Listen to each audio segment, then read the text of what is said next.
What do you do when war is declared on you? Do you start feeling guilty and examine the reasons? Or do you move to appease the fanatic zealots who are bent on world domination through a religious ideology that has been spread by the sword since its inception?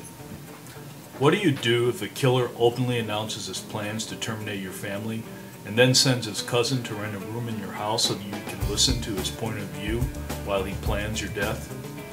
Although most Muslims are peaceful and wish to raise their families in prosperity and safety, they are being used as a Trojan horse to shelter terrorists and zealots who use them to establish a foothold in their sworn enemies' territory.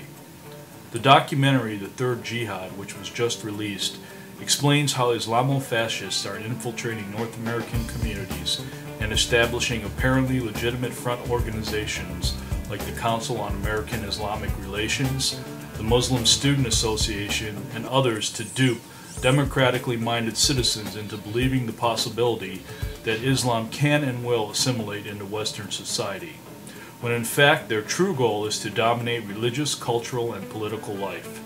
They have been largely successful because political leaders are fearful of backlash or worse.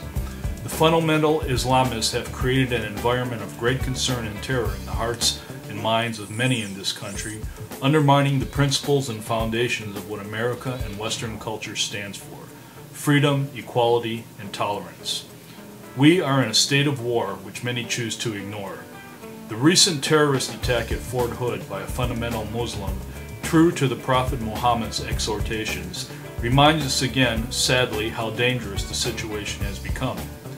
It's time to turn the tide once and for all. Islam was founded by an evil man, and the underlying premise of its ideology is hate and fear. Most of this hate and fear is now homegrown and is being taught in Saudi-funded mosques throughout the West. The Saudis have exported, besides oil, the ugliest yet truest elements of their Wahhabism to the world. The only way to stop this insanity and undermining of American society is to shut down all the mosques, or at the very least ban the construction of new ones. The Swiss people recently passed a referendum that prevents any further constructions of minarets in their country. They are closer to the truth and the realities of history than many Americans. But some would say that doing so is unconscionable in a free society, and that religious rights are protected in the Constitution. They do not see that we are literally fighting a civil, cultural war, and that extraordinary measures need to be taken as they were by President Lincoln during the American Civil War, when he temporarily suspended the rights of habeas corpus. The goal of the website shutdownthemosques.org is to garnish 1 million signatures and start a political process at the state level to deal with the threat of the Third Jihad. The federal government lacks determination to do what we the people must do, starting as a grassroots level. Democracy starts from the bottom up, and the fish rots from the head down.